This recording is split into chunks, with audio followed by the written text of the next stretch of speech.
So they've been very good, and they've gone and found my stinky socks, and we've got white socks and green socks. So Wilson's the green team, Eliza's the white team, and the idea being is they're going to throw the ball into some targets that we've found, and we can use anything from the kitchen, maybe some of the toy cupboard. We've even got a trolley there, and Eliza's been very good and cut out the scores for us. So we've got 2 points, 5 points, 10 points, 50 and 100 for the most difficult, and they're going to throw their socks and see how many they can score. All right, guys, off you go. When you're ready,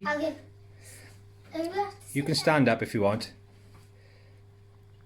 Oh, she's gone for it, but she's missed. Okay, I get 1 point. you get 1 point if every time you throw, you get 1 point. Off you go, Wells. Oh, he's going to do it with his feet, is he?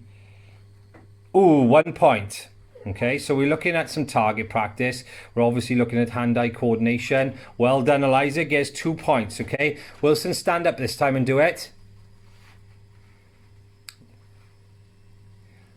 And he shoots. Oh, that was close. 1 point for Wilson. Well done. Can Eliza get a different one? Oh, so close. She nearly had 100. Okay, Wills, off you go. Okay, Liz, do you want to go as well? No. It's okay. Go on, Liz, off you go. No, no good. Another point. Come on, Wills. Gonna be quicker. This is really lucky. Okay, off you go. Oh, another one close. Okay, so what you've got... That one now is too small for them. Okay.